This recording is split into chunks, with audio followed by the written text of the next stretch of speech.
Well, good afternoon. On behalf of the Calvin Institute of Christian Worship, I'd like to welcome everyone to this Teacher Scholar panel, where we get to hear about 4 grant projects that have been undertaken during this most unusual year of 2020 and 2021. My name is Noel Snyder, and I'm a program manager at the Calvin Institute of Christian Worship.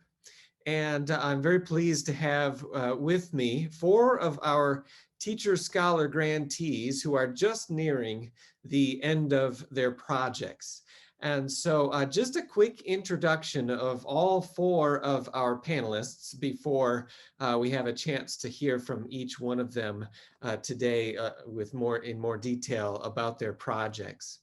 So today we have with us Shively Smith of Boston University School of Theology, whose project focused on identifying the metaphors and images that shape the interpretation of Scripture within worshiping communities, and using the work of Howard Thurman especially in order to identify those images and narratives and metaphors, and then assessing the impact of those interpretive images upon worshiping communities.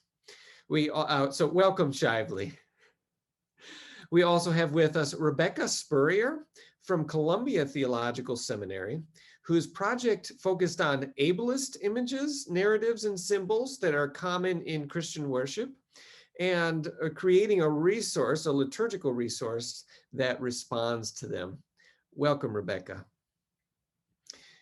We have also with us Lynne Jabinga of Hope College, whose project focused on the history of policies and practices regarding divorce in the Reformed Church in America, and studying how these policies have shaped worship practices. Welcome, Lynne. And finally, we also have with us Nathan Myrick of Mercer University, whose project focused on the ways that musical worship participates in human flourishing, and seeking to share those insights about music in relation to human flourishing with Christian leaders. Welcome, Nathan. So as you may know, here at CICW, we have had a grants program running since the year of 2000. And that's been providing grants to support worshiping communities. And it's only within the last few years that we've added this newer track of grants alongside our worshiping community grants. This newer track is called Teacher Scholar Grants. And we give these grants to scholars who come from a variety of academic disciplines and who desire to bring their expertise and their various methodologies of their academic discipline to the study of some aspect of Christian worship. And it's our real hope and desire that with these Teacher Scholar grants that we'll strengthen the practice of Christian worship within worshiping communities, but also at the same time, we hope that these grants will also help to strengthen the sense of connection that scholars have with the church, and how their research and expertise can be of benefit to worshipers and practitioners outside of academia. And so we're very excited to hear from 4 of our teacher scholars now about the projects that they have undertaken this past year. So just a quick note on format here, what you can expect over the next hour and 15 minutes before I hand it over to Shively Smith, who is going to be our first presenter. So each teacher scholar will have a chance to give a short sort of mini TED Talk style presentation on the goals of their project and some of what they learned. And then after that, after we hear from all 4 of them, we'll have a time of Q&A. I encourage you, as you're listening to these presentations, to type your questions into the Q&A box. And I, as the moderator, and others who are helping to run this webinar behind the scenes, we'll keep an eye on those questions as they come in. And at the end, we'll have a chance to dialogue with our scholars on some of the themes of their projects and the questions that you may have as you listen to their presentations. So with that, I will now turn it over to our first presenter, Shively Smith, of Boston University School of Theology. Thank you so much, Noel. Thank you so much, first and foremost, to the Calvin Institute of Worship for this grant and for the opportunity to do this work that I have been engaged in the past year, and am excited about continuing in the future, both at the level of in my scholarship and from that in the academic space, but also within this larger ecumenical religious space as well, what it means to be moving between the work of engaging the scholarly classroom, but then also engaging congregations and faith communities and sort of different kinds of conversations. And what I like to talk about is thought experiments and possibilities for languaging our faith and our faith experience, and as a biblical scholar, our interpretive practices. So thank you so much to Calvin Institute for the grant, and to Lily. And most importantly, thank you to the staff of the Calvin Institute, that they have been a space of so much hospitality, and patience and charity, even in this season when which all of us have had to engage in change. They've been responsive, as the project has taken different shapes in response to the circumstances. And so I credit the success and the work of this to do a lot to the staff and how they've engaged me in such helpful and generative ways. So thank you. I want to spend my short time doing a little bit of show and tell. So I'm going to flash my poster for you to look at very quickly. It has a lot of words. I'm going to talk through that for a few moments, and then hopefully give you some show and tell of some of the offerings and some of the work that artifacts that were generated from this work. So let me share my screen at this time. So my project was called Imagining Our Interpretive Practices with Howard Thurman. And the real goal of the project was to begin to think about, and really the key question starting this off for me was the question of, if you had to pick an image that best represents your process for studying initially the biblical text, but then also thinking about and languaging our religious experiences, and our matters of identity and connectivity, what would be that image of choice? So if you had to pick an image that best represents your process for interpreting biblical text, yourself, God, the world, your communities, what would be your images of choice? And I found myself wanting to use and using Howard Thurman's meditative writings as a resource for generating images and generating the context and space for us to begin to imagine what our interpretive practices are accomplishing now, and what can they accomplish, what do we want them to accomplish, what could they possibly be making, right? What are they making that we actually do not like? It was a sort of different way of getting people involved in A, raising awareness of their interpretive practices, and then B, beginning to language and articulate those practices so that transformation can happen, so that change can happen. The major artifacts of this project are twofold. So one has been a series of workshops that I've been able to do with this list of conversation partners. In fact, so this list doesn't is actually includes more communities than I initially imagined, and other communities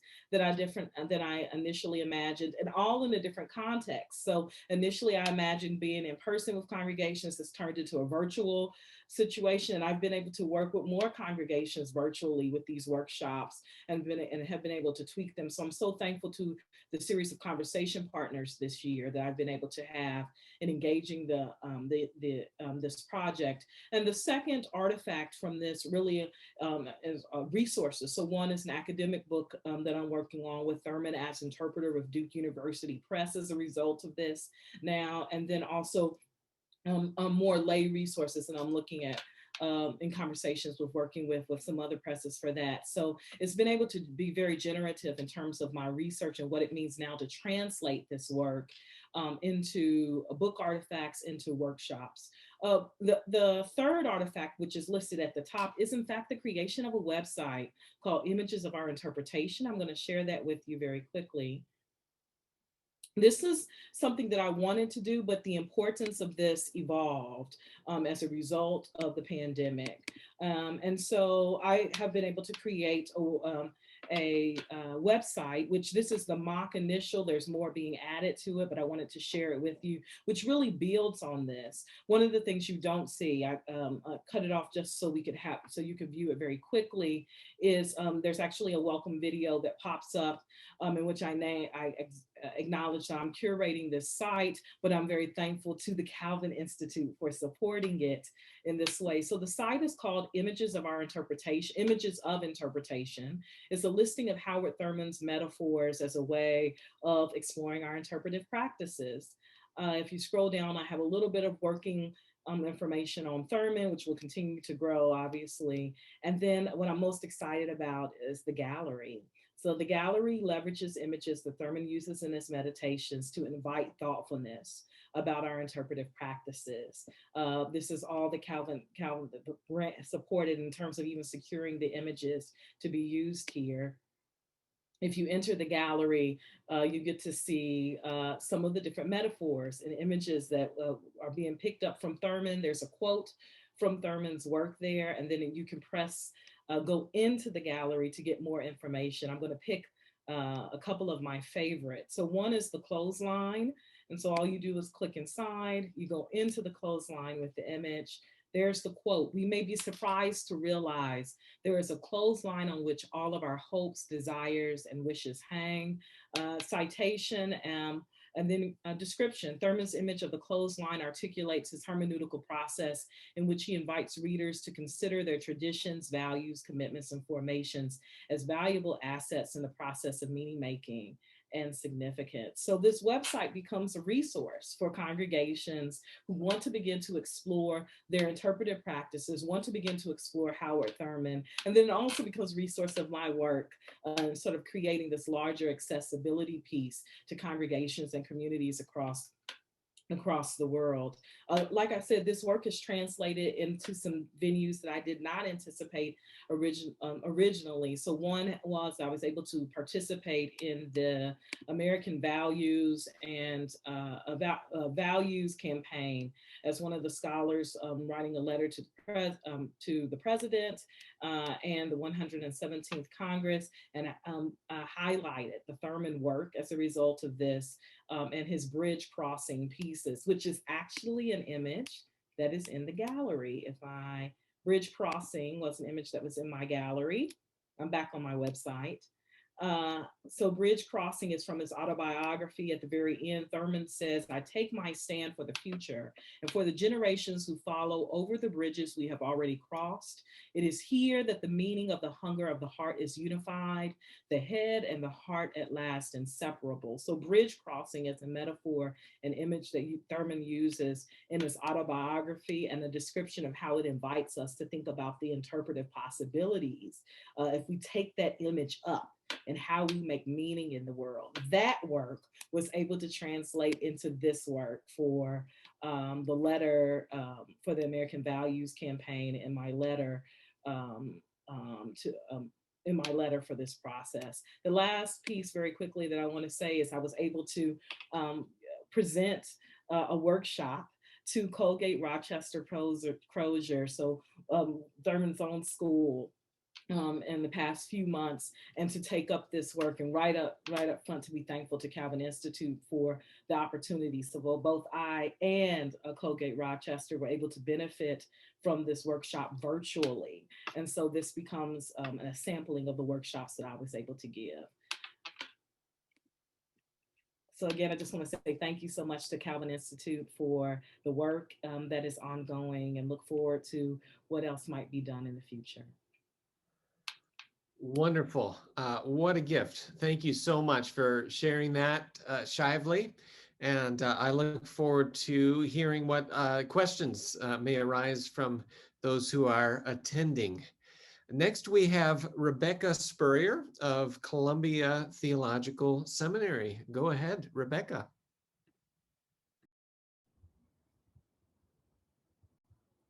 Thank you very much. And I don't have a PowerPoint, but I do have a manuscript in case it's helpful for you to read along. I know for some people having a visual manuscript is helpful. And so that will be in the chat and you can download it and you can read along or return to any of the names I say or something that may be difficult to catch right away.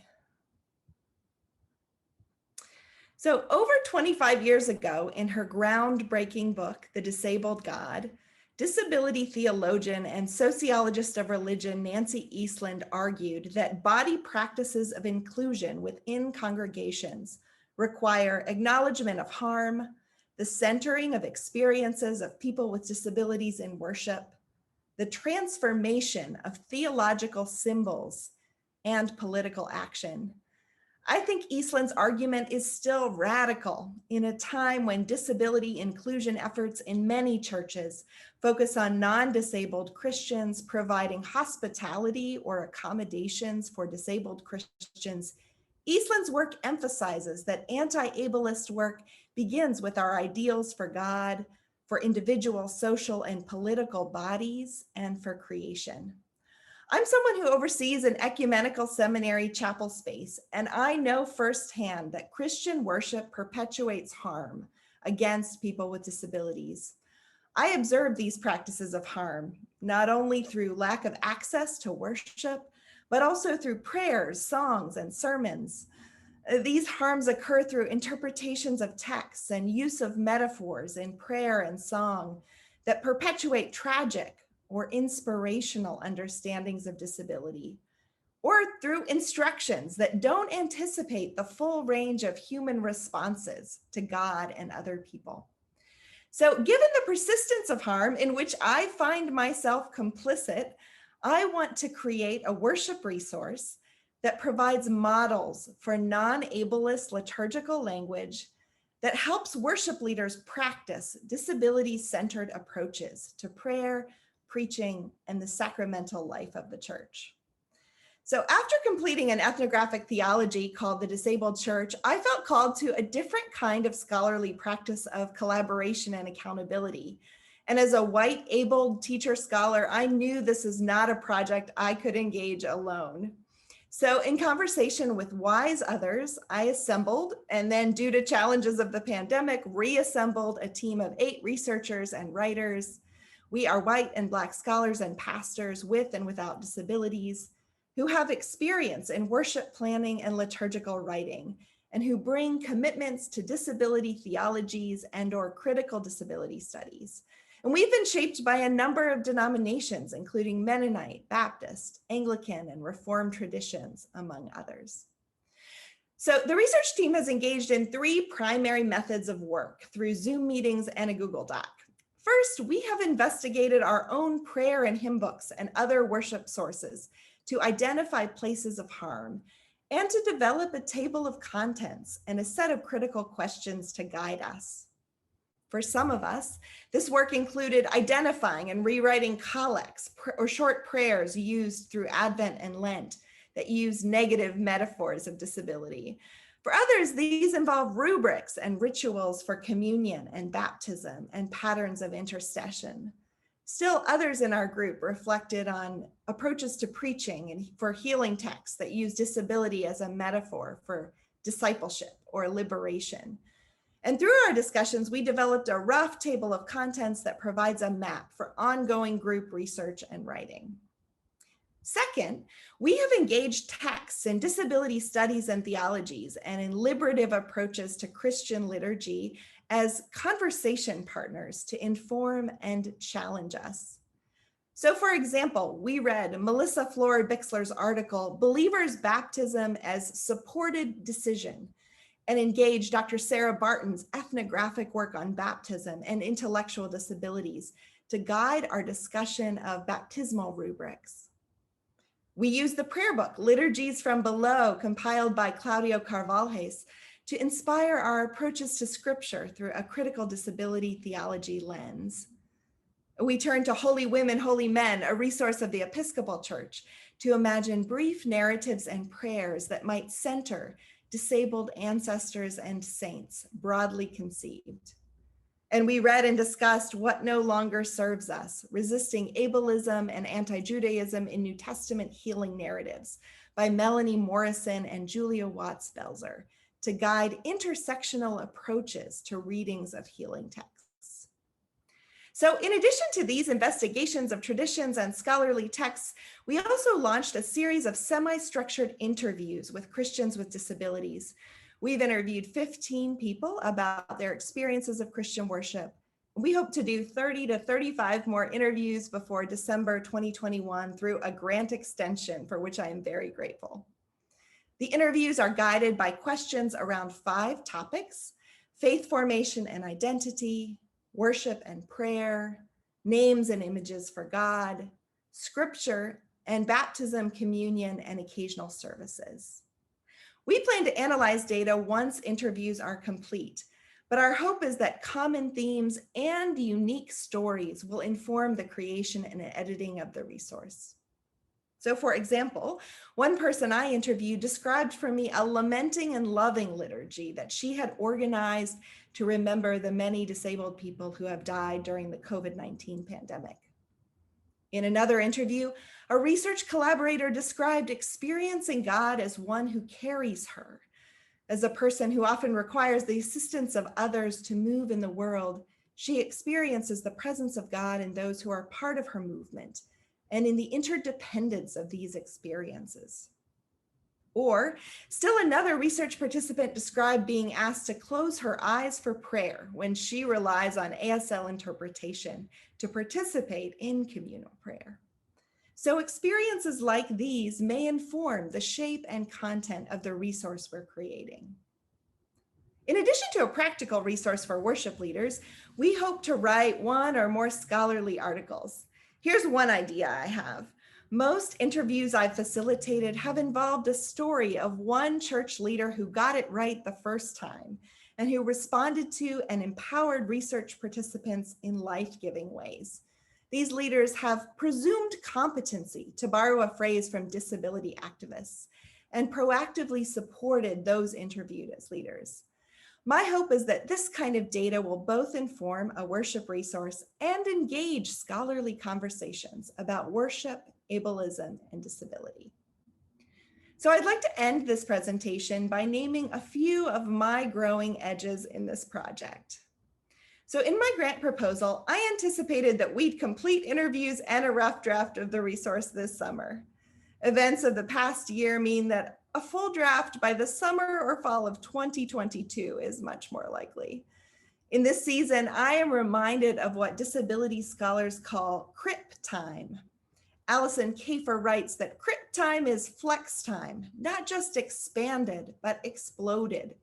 It requires reimagining our notions of what can and should happen in time, or recognizing how expectations of how long things take are based on very particular minds and bodies. We can then understand the flexibility of crip time as being not only an accommodation to those who need more time, but also, and perhaps especially, a challenge to normative and normalizing expectations of pace and scheduling. Second, in developing anti-ableist content, I've been challenged to think about what it means to be anti-ableist in my approach to collaboration. How can I facilitate shared work in a way that acknowledges that a pandemic cannot be business as usual, and make space and time for team members to attend to each other, as well as to accomplish research tasks? I have tried a number of approaches to anti-ableist shared work, and I continue to experiment with the best formats with feedback from the team. Third, this is my first scholarly project in which I have been able to provide some payment for research participation. As minoritized communities are so often asked to educate dominant communities without compensation, I've been so grateful to this grant for making it possible to offer small but meaningful stipends to those we interview. I hope that more of us who do this kind of research will assume this practice and have funding to support it. I look forward to sharing more results from this study in the years to come. and would be happy to make note of those of you who would like to receive project updates next year and or to send a study information sheet to those who want to be interviewed for the project, or if you'd like to refer others to the project. Thank you so much for engaging this work with me today. And you can find contact information on the sheet that's in the chat. Thank you.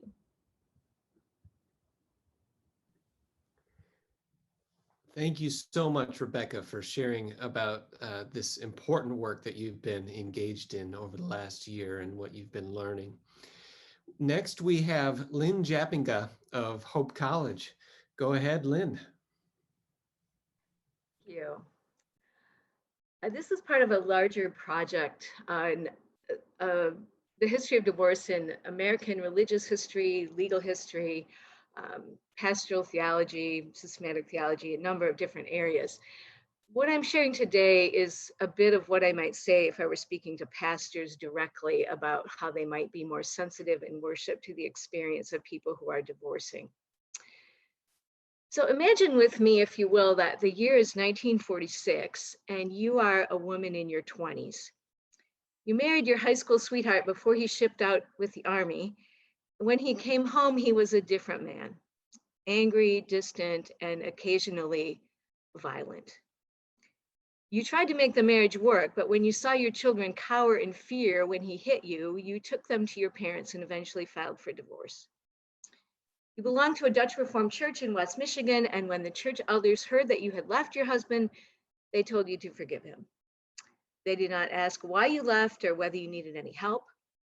And when you refused to take their advice, the church suspended you from membership and from the Lord's Supper. A few years later, you met a kind man who was willing to support your family, so you married him, and the elders appeared again, and this time they announced that you had been excommunicated. They said that your divorce on the basis of cruelty was not a legitimate biblical ground for divorce, so that technically you were still married to your first husband and were now committing adultery with the second.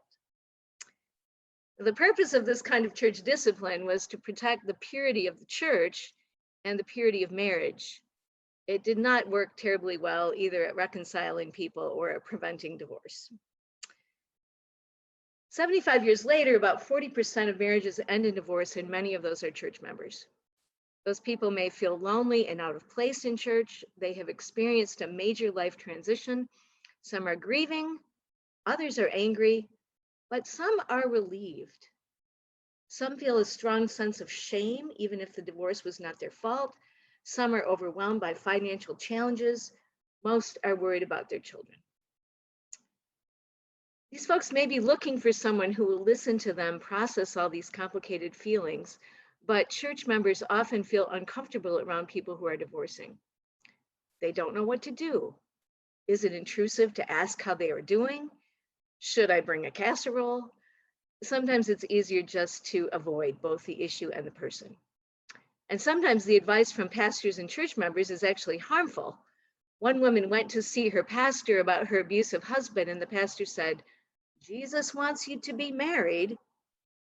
The woman said it was a long time before she went back to church. A man on staff of a large church asked for advice about his troubled marriage and was told that he would lose his job if he divorced.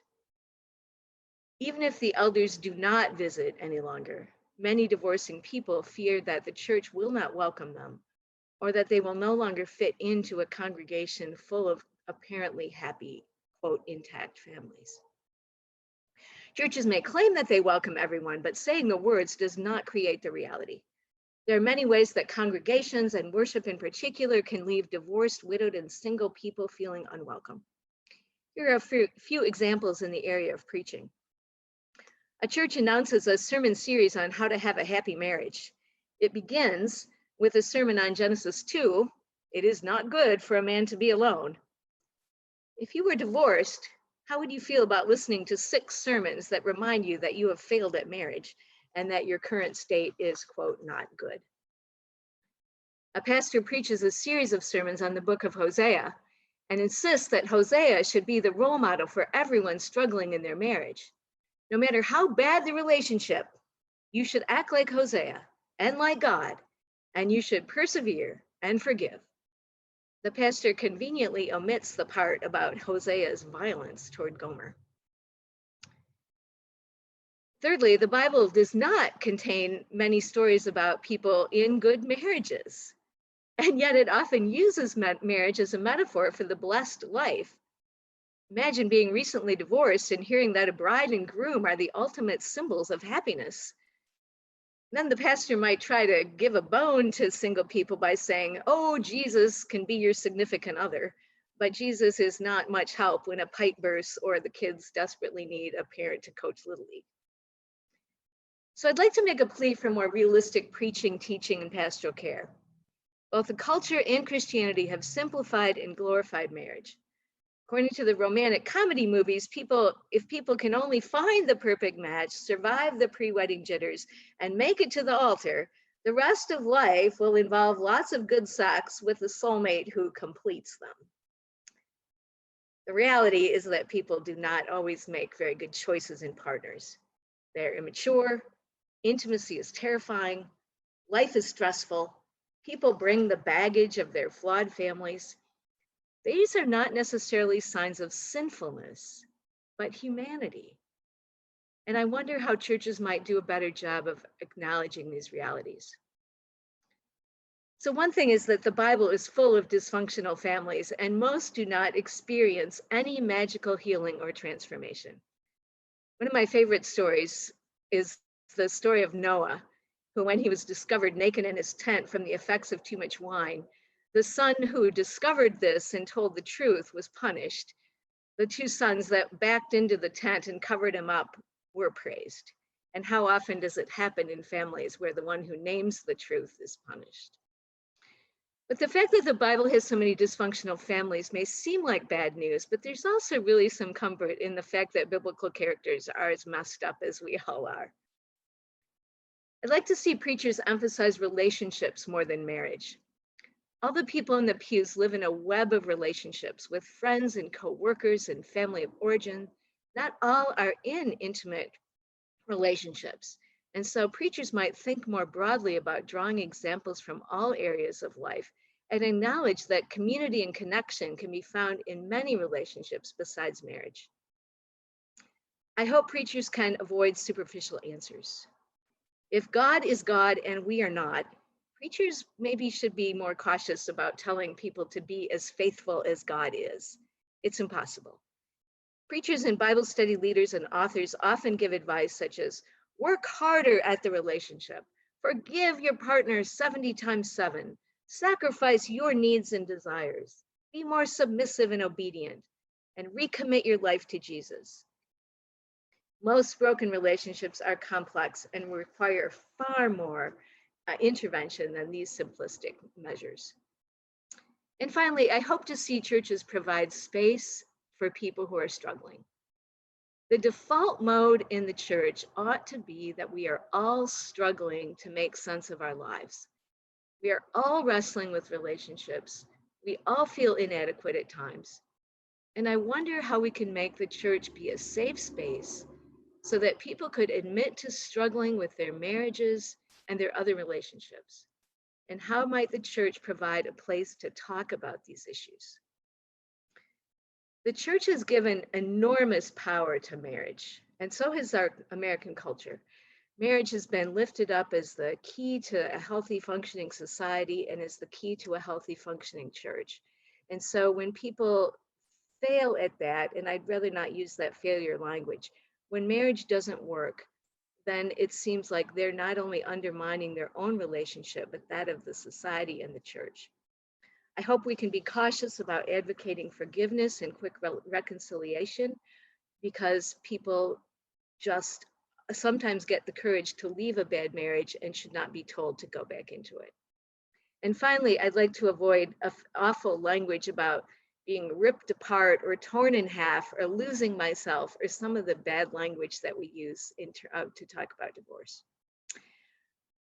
On the whole, I hope for more healing, more grace, less talk about failure and sin, more talk about how we recover and heal from the difficult situations in our lives, more hospitality, extended by the church to those members who are struggling.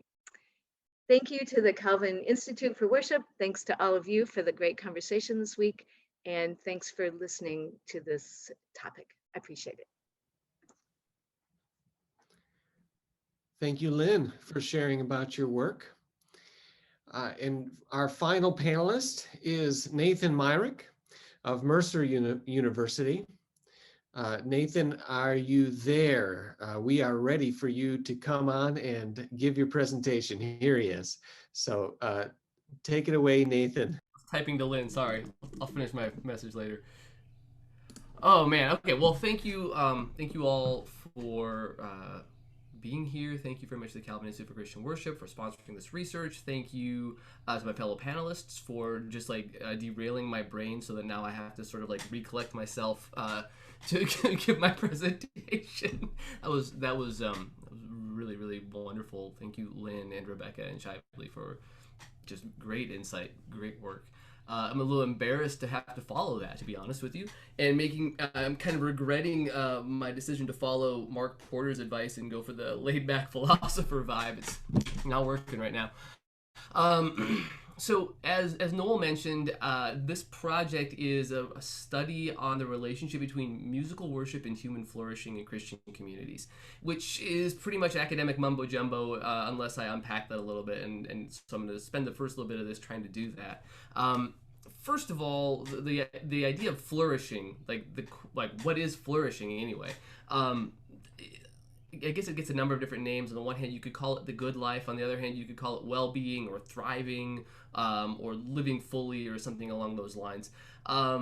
When I first proposed this project to my dean, he looked at me and said, "Well, what does that even mean?" So I got the gist from the get-go that I should probably work on explaining what I'm after here. And so the purpose of the project is to figure out what about musical worship facilitates thriving, well-being, or flourishing for congregants. And why is that important? Well, I guess it's important because I start out with the assumption that vital worship by necessity includes flourishing. Because if we take God's word seriously, then we have to acknowledge that flourishing is a fundamental part of fulfilling God's purpose for us as created beings. As Lynn just said, God's God, we're not. We should stop trying to, act as if we are God, or trying to, somehow transcend our humanity. Which in some ways is kind of just a replication of original sin, at least in my theological thinking of it, this trying to be like God or trying to gain some sort of ubermensch control over life or history or whatever it would be. And so my assumption at the basis of this project is that pointing at flourishing, pointing at human well-being in the context of Christian worship is actually an act of obedience or of living into God's purpose for creation, in a sense of participating with God in the renewal of all things. This is how I'm imagining this. So what then about music in worship? Among popular discourse, church music usually gets a pretty bad rap. I'm a church music professor at Mercer, so I deal with this kind of conversation on a regular basis. And church music on the one hand is either perceived as being dull or out of touch, or as being overly emotional and scripted to the point of being manipulative. And I mean, truly, I would assume we've all either experienced, I hope not, or at least heard of these kinds of things in musical worship, and maybe being a source of anguish in the church, this idea of worship wars and things like that. And yet, music plays a critical role in human well-being. David Hesmondhoff has written a book called Why Music Matters, and he essentially calls it a qualified or a critical defense of music. And he basically unpacked why he thinks that music matters for people. Why do we sing? Why do we make music? He basically ends up arguing that it's for social enjoyment, that we enjoy being together and making music, and this is how relationships form, and that this is how we sort of live life in a social setting or even a communal setting, and that this is pretty much fundamental to what it is to be a human. That this is kind of what is humanity from a philosophical perspective. And so music is then, an indispensable part of public worship, as Brian Wren puts it, and I need to find a new way to say it, but he said it so well, I just keep quoting him. Yeah, and I think about that, it's really the most widespread participatory act of worship. And so it seems that we ought to be paying attention to what exactly affords flourishing through musical worship in congregations with an eye towards the vitality of life with God in the fullness of our creaturely nature. So the project then is, I guess, it has to deal with a couple of problems. First of all, what is flourishing, and then second of all, how do you actually quantify or at least qualify what flourishing is in a congregation? And then obviously there were some more problems that came along with the pandemic and everything else. So I'll get to that in a minute. First of all, I want to talk a little bit about how myself and my two graduate assistants who were working on this project with me, Benjamin Gessner and Jonathan Alvarado, how we looked at flourishing and assessed flourishing in congregations.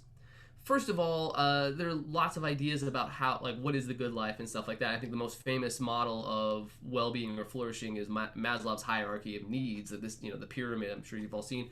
But there's some more recent, or at least comparatively recent work that facilitates a little bit more nuanced and I would say helpful or fruitful engagement with what it means to flourish and what is human flourishing and human well-being or thriving and living the good life or whatever you want to call it.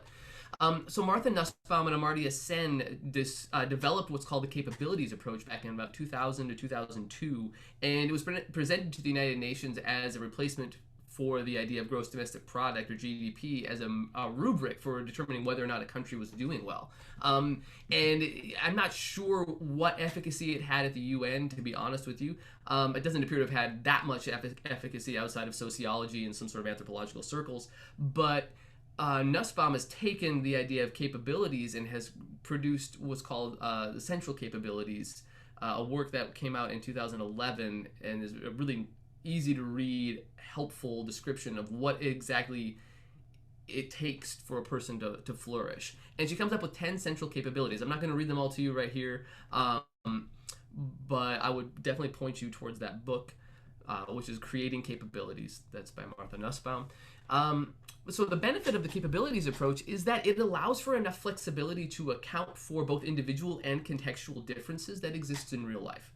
So some people are just differently able. Like, there are true differences in abilities between individuals, and we have to be able to account for that diversity of ability in order to say whether or not someone is, thriving, or whether or not the conditions exist for that person to thrive, to live the good life, to flourish. Which is, I think dovetails in with what Rebecca was doing, and I'm really excited about her work. So what we found during our research is that there were four primary areas or capabilities of Nussbaum's that really seem to intersect and indeed be to be affected by musical worship. So I'll just list them right now, and then I'll get to a little more about what those are and what it means in a second here. But the first is capability number 4, which is being able to have thoughts of one's own. And capability number 5, which is being able to have emotional attachments outside of oneself to other people. Capability 6, which is being able to exercise practical reasoning and critical reflection based on one's own identity and conception of what's good. And then fourth was capability number 7, which is to be able to be treated with dignity and to affiliate with others outside of oneself with the same dignity. What was surprisingly absent in this study was that Hespenhoff's idea about entertainment was not necessarily the thing that our research participants named as being important for musical worship. Although it certainly seemed that being able to laugh or play and to enjoy recreation was definitely operative, but not necessarily explicit in what our participants said. So about the actual research and the methodology we use. So we initially concocted this idea that we would do a really, really robust deep dive study. So at the outset of our research project, that would be in the winter of 2019-2020, we compiled a database of 218 discrete congregations within a 30-mile radius of the Macon campus at Mercer University, which I think says something about the religious density of the Middle Georgia area, if nothing else. But of those 218 congregations, we selected 20 for study based on criterial diversity in 6 categories. So we looked at race and ethnicity as one category, socioeconomic class as a second category, denominational affiliation as a third, geographic location relative to the city itself as a fourth, congregational size as the fifth, and then style of musical worship as the sixth. So our goal in selecting these 20 congregations was to get a cross-section of these 6 criteria. At that point in our research, though, the COVID-19 pandemic occurred, and we were forced to adjust our research agendas and protocols accordingly. So of the 20 churches selected for study, 10 were no longer reachable. Several of them actually closed their doors during the pandemic and are no longer congregations. Or just were unable to participate. They weren't meeting or whatever. Of the remaining 10 who agreed to participate, 7 were either unable to participate due to COVID limitations imposed by ecclesial oversights, the diocese or the board of elders or whatever, or they just couldn't facilitate our research because of various factors. So that left us with 3 fully participating churches at the halfway point of our research project. So those 3 churches were Mulberry United Methodist Church, Vineville United Methodist Church, and Highland Hills Baptist Church. So we interviewed 30 congregants via Zoom, 10 from each church, and recorded the interviews, transcribed the conversations, and analyzed the transcripts using qualitative analysis software in vivo. One of the unique opportunities, which is something we talk about here at the Calvin Worship Grants meetings a lot, that was afforded by the pandemic, the opportunity was to be able to ask people about musical worship in its absence. When you can't go to church and sing together, what's lost? Like, what is missing now? Which in many ways was a really compelling set of reflections or facilitated a very compelling set of reflections.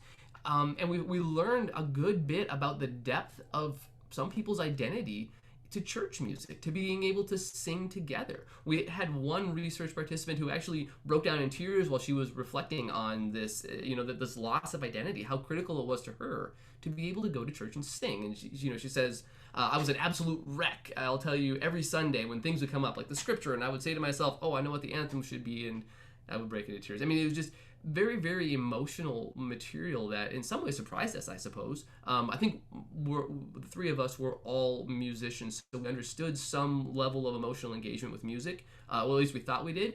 But when people who really identified as church singers were unable to do that, there was a real profound loss of identity, which kind of pointed us towards those 4 sort of critical capabilities, which are central capabilities that we've identified.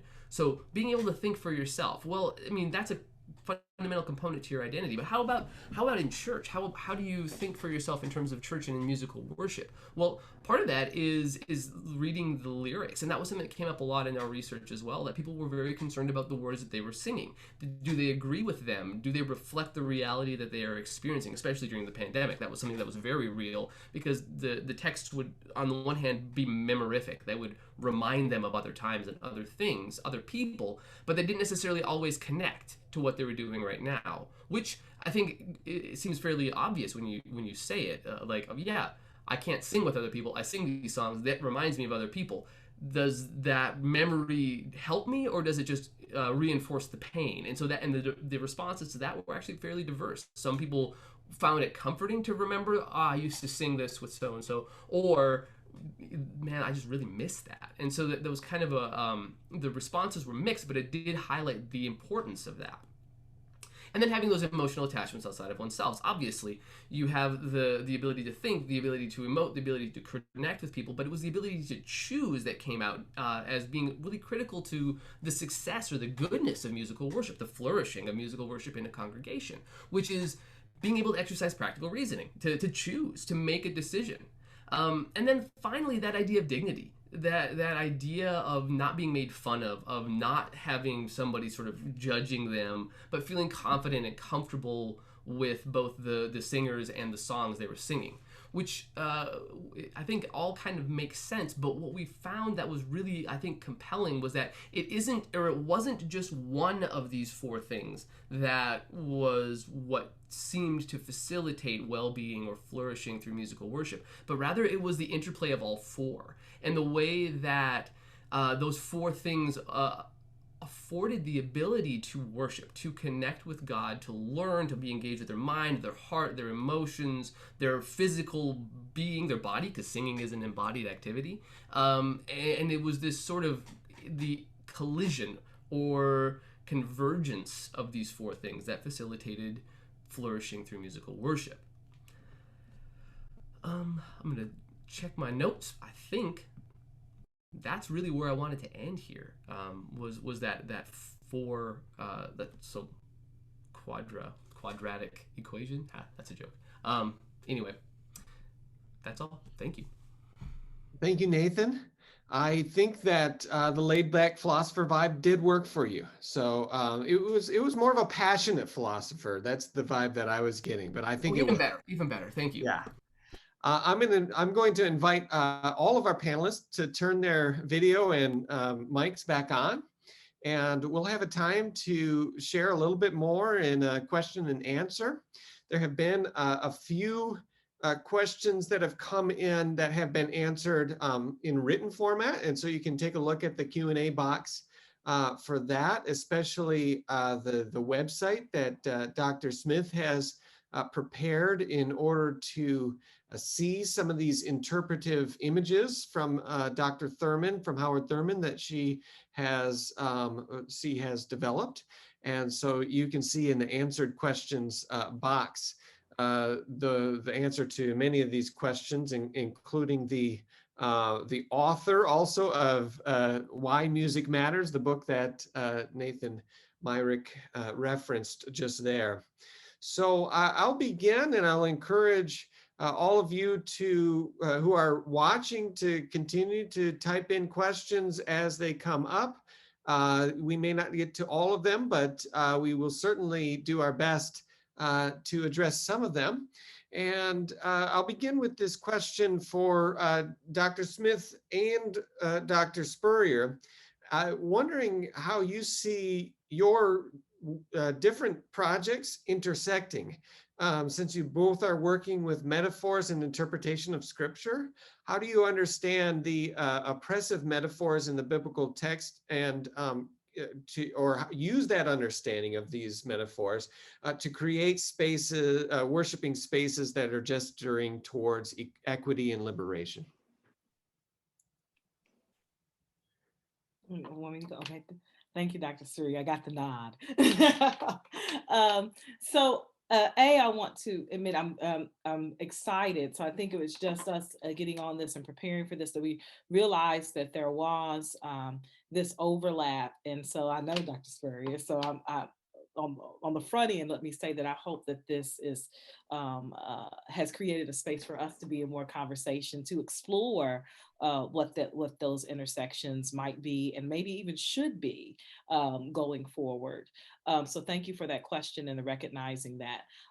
The one that I can answer is, right, how do we undo or navigate exactly what you said, some of these oppressive metaphors? I think the resourcing of Thurman's meditative writings is a way in which I'm doing that, right? So that the workshops and the workshop experiences that I've created, and even the work that I am doing at the level of the books and the website, really represent the fact that I'm a biblical scholar who's actually not starting with the Bible as the text, right? That the metaphors and images that I'm inviting people to center down in, to use Thurman's work, and contemplate first aren't necessarily overtly biblical, although I do make those connections in the workshops and the opportunities there. They're what Thurman is creating for us to explore matters of religious experience, matters of our inner journey and our inner work, matters of proximity and relatedness to the earth and to each other, and to communities, and to enter into religious conversations. And then those metaphors become new frames or lenses or resources to go to the biblical text and to begin to engage in the interpretive practices in potentially new ways or other ways, and then to pay attention to other images in the biblical text that are definitely there. Underneath that work, I think, is the assumption for me that the biblical text, and this sounds very much like Sally McFay, I think, in her metaphorical theology, that the biblical text is playing with religious language and imagery, and it's it was not intended to be absolute, but it was intended to be an invitation to engage in the imaginative work of God talk. So I try not to start there for that reason. I'll leave it there, Dr. Spurrier. Yeah, and thanks to the question, which I think may have come from Mike Walker, who's also involved in the project that I'm a part of and is a co-researcher and writer. So thank you, Mike, and thanks for your work. And I'm sure you have really interesting things to say about this question as well.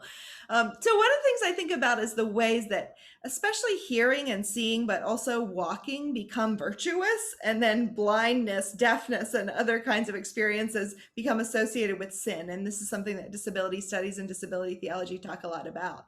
So I think just expanding metaphors, like I was really excited to see all the metaphors that Shively was using. I think expanding the range of metaphors that we're using to think about human embodiment already starts to provide some different kinds of ways of thinking about participation. And in the project that I'm a part of, one of the ways we're trying to do that is ask in interviews, what are scriptures that are important to you? Like, what are the ones that resonate with your experiences of embodiment?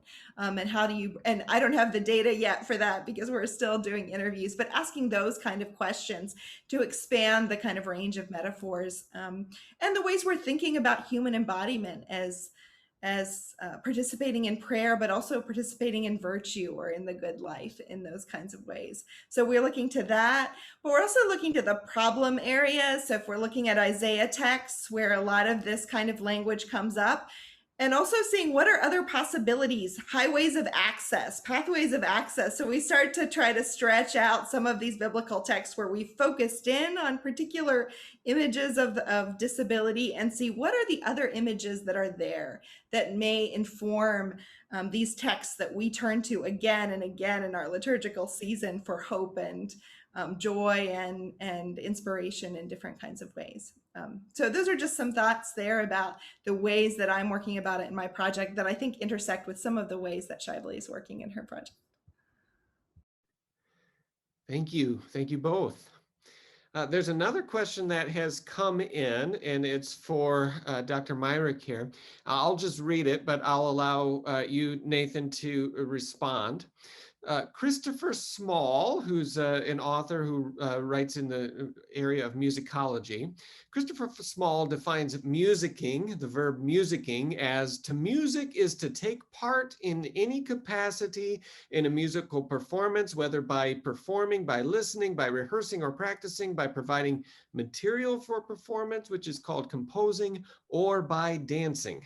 In other words, there appears to be a fundamental need for participation in order to music, which is a verb, in order to music together. What did you find in terms of participation in worship and its correspondence, or lack thereof, to notions of theological participation in God's life? Well, that's a phenomenal question. I'm not sure that I will be able to do it justice in a couple-minute answer. Maybe somebody will write a book that will answer that. First of all, I think that the concept of musicking is really helpful here because participation is such a critical component to worship, at least in the Protestant conception of it. If we're talking from an Orthodox or Roman Catholic perspective, that's not necessarily the case. Participation is conceived of differently. But for obviously the Methodist and Baptist churches that we studied, participation was definitely key. There's my brain, like I went 3 or 4 different places while I was thinking through your question here, and I probably shouldn't chase down all of those rabbits. I'm going to mention a couple of them. Forgive me, everybody else. So the first is that one of the things that came up a lot was the lack of what Ben, one of our research assistants, called mutual immediate co-embodiment. And so the absence afforded by the pandemic kind of put this wedge between what we think of as being together in terms of physical presence, immediate mutual co-embodiment, and then this virtual kind of embodiment sort of thing. And we sort of assumed going in that people would just be like, this Zoom thing is for the birds. I want to be back together with people. I want to hug them. I want to, feel our voices resonating together, in real time in my chest. And yes, we certainly got a lot of that, but we also got a number of people who were just kind of like, actually, I'm liking this being at home because I I felt a lot of pressure at church to sing a certain kind of way, and I didn't like, it wasn't how I sang. And so I mean, I like it. I sit on my couch and I just sing however I want, which was very, I mean, I think surprising. I think there's probably some sort of agency conversation that can come out of that, right? And expectations for church worship that may or may not afford flourishing. Sounds that phone call. Then the other thing, though, is that I'm really interested in about your question is the theological participation in God's life. That is, I think that's really critical. I'm concerned. I want to make sure I'm not doing this at the outset. I'm not trying to conflate participation in God's life with musical participation. Those things I think need to be understood as different, or rather one is all encompassing, the other is an aspect of that one that all encompasses, right? So participation in God's life is something that I think is overarching and holistic. This is what it is to be human, is to participate in God's life as a human. Musicking is a critical component of that. And one of the things that I'm hoping to be able to draw out through this study, and I'm not sure that I can really do so with the data at this point, I may just have to do more work. Hey, that'd be great, is to show how music does facilitate that, how musicking and participation through musical activity does something unique. And then I guess that's maybe my musicology coming out. I want it to be something unique that's not done by something else, because I want to be able to give an account of music. This is why we do music as opposed to everything else. All of the other arts, like visual painting or visual plastic arts, do something different in human well-being and flourishing than music does. Something similar, but they're not the same thing. So anyway, that's, again, there's just two rabbits. There's probably a whole lot more I could chase down. It's a great question. I don't want to take everybody else's time. Thank you so much, Nathan. I want to actually give a chance just for all of you to showcase a little bit about, or just to speak a quick word about if folks are interested in finding out more about some of the research that you've done, ways to access that. And that could also be similar writing projects or work that you've published in another book or things like that. Or watch this space. I saw Dr. Jabinga had posted a place to watch for some of the writing that she's going to do about her research. So I want to just go around the circle and have a chance for all of you to mention those ways in case those who are watching are interested in accessing more of your research and work. So can we start with you, Nathan? Sure. Okay, I guess the work that sort of inspired this project is my book that just came out. It's called Music for Others. I actually have my last free copy sitting here, so I'll just show you that. So you could look at that, and then the immediate outlet for this particular project, the Music and Human Flourishing Project, is as a chapter in an Oxford handbook, the Oxford Handbook of Community Singing. It's going to be kind of academic and technical, so that may not be the most accessible outlet. So if you want the academic technical bits, you can go there. I'm going to make a series of short videos throughout the summer, and they'll be posted on the Mercer University YouTube channel, and just sort of giving brief, helpful, accessible synopses of this, and the research findings, what this means, and hopefully some practical takeaways of, like, so for your congregation it might mean X, Y, or Z. And then maybe there may be a website eventually, although I'm not going to promise that will have a little more of a detailed breakdown that you could access some of the information to sort of cross-check it and run the numbers yourself if you want to. And then, this will probably show up in some writing at some point. Thank you. What about you, Lynne? I'll allow you to say again what you typed in the chat. Any other things you want to share? I have a piece coming out in the new online Reform Journal in a couple weeks, hopefully. So that'll be a short version of sort of the process in the Reformed Church of moving from that kind of disciplinary model that I talked about to more awareness of the complexity of divorce. I also have a longer version of that coming out in a festschrift roughly in the fall. And I don't know the title of it yet, but if somebody's interested, talk to me about it. But that would be even more nuts and bolts about the RCA's history. So excellent. Thank you. What about you, Shively? You've mentioned, I'll just allow you to say out loud the Thurman website again, but anything else that you want to share? Yeah, so the immediate is the imagesofinterpretation.com. So that is the website for the project that is continuing to be built out this summer. So one of the things that not there now that will probably go up tomorrow is the subscribe, and so you can be updated as new images and as the website is continuing to be built out. And that will not only house some of my research, but also as a site for you to connect for workshops. So the workshops are ongoing. So for instance, I will be doing a workshop around this for the historic Ebenezer Baptist Church in the next couple of weeks, and other congregations and venues in that way. So I'm in the world doing this work with people. And then, like I said, books. So working with Duke University Press for Thurman with Interpreter, and working with a couple of denominational presses for resources. So that's all forthcoming in the next year now that things are beginning to open up and time is changing. So Thank you very much. And Rebecca, how about you? Yeah, the work that we're doing now is really ongoing, and so emailing me and getting on a list so that when we've made more progress with data, I think would be good. There's also in the document that I posted, and I want to apologize that it didn't get to all of you in a timely manner, but yeah, there's a study email there too if you're interested in that. So you could email either of those.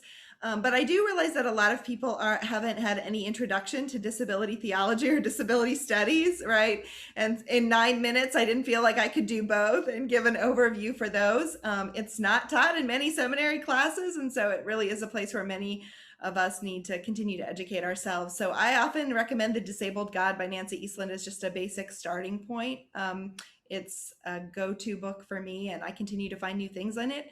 In terms of my own work, I have an ethnographic theology called The Disabled Church that I worked on, and so many of these themes in different kinds of ways would be part of that.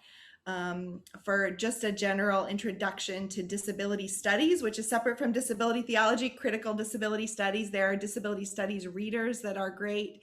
And one of my favorite books is a book by Allison Kafer, who I quoted in my presentation, called Feminist Queer Crip. I think it's a great introduction to sort of a complexity of themes if you want something that's more academic. So something focused on churches, maybe The Disabled God, for those of you who are teacher scholars and are interested in a deep dive. Allison Kafer's book is really wonderful. So those are some ways to have a kind of broader education in some of these fields. Thank you all for those thoughts. I'd like to end. I think it's actually appropriate to just end, since we're in a forum where some of the viewers of this live are looking at it as coming into their projects. You're looking at it at the end of your project. Some are looking at it at the beginning of their project, and hearing all of the gratitude that you're expressing for the grant for enabling you to do the projects. But just a few practical words on, even much more specifically, what was helpful to all of you about the money. What was the money the most helpful for enabling you to do? So there was a mention of being able to pay the participants of the research study. Dr. Jabinga already typed in to the question that it enabled her to buy out a course, meaning to release herself from teaching responsibilities for one course that she would have been responsible for, so she could focus on that research instead. So that's one thing that scholars have been able to do. Any other comments on what practically the money was the most helpful for? I can jump in as two things. Pandemic hit everyone, and two things happened. Access to the library became non-existent. for me in particular ways. So all of a sudden, resources that I thought I would be able to just put my hands on immediately to continue the thinking and work, I was not. And so this helped me to, in some ways, create the library of resources that I needed to do the thinking that I needed to do wherever I was in the world. I had to rethink my resource allocation in certain ways for that, research resources. The second was, in fact, to make the pivot to the virtual space and to make that an opportunity versus a challenge or a deficit or a diminished experience of the project. And so it actually did. I mean, it enriched it and changed me in a very particular kind of way. So the money allowed me to pivot towards where I could actually create conversation partners and conversations in this work that I am very thankful for, that I had not thought about so centrally at the beginning. Thank you. Yeah, these are great. I did not buy out a course. I probably should have. That would have been a good use of the money. What I used the money for instead was I paid both of my graduate researchers. I was able to pay them a stipend. And Mercer in the music building is very short on space. Excuse me. And so, wow. And so I was able to use some of the money to rent an office space as well. So that, especially after the pandemic, it was really important that we were able to be in a location and have reliable internet and a Zoom platform to be able to interview our participants, and also to make sure that we had that data stored in a secure location, so that we weren't just like on everybody's laptop, kind of floating around the country as we were traveling hither and yon. So those were a couple of ways that I used the money, and then also hiring a filmmaker to help make the videos and stuff like that. So. Anything to add, Rebecca? No, I mean, yeah, I think compensating research participants' books as we read together, making sure that everyone on the team had same access, and some of us had different kinds of access to libraries than others did. So trying to make sure that the whole research team had books. I do still have hopes, which is why I'm really glad for the grant extension, that we may be able to commission some art and music coming out of some of the qualitative research. So there's an ongoing list of things that I'm excited to be able to continue to spend the money on. Yes, thank you. We are about at the end of our time now, and so I just want to conclude by thanking all of you for sharing. I want to add my own gratitude to the gratitude and excitement that has already been expressed by so many people typing in responses, the amount of generative work that's being done, and all four of you really demonstrating a strong commitment to the life of the church, and not to just using your positions and your research capabilities to further your own career per se, but really engaging in how can your scholarship serve the life of the church, and also continue towards the goal of promoting vital worship practices in North American congregations and beyond. And we're so grateful for all of you for having done this work and sharing it with us. So thank you all, and God bless, and we'll see you on the next thing.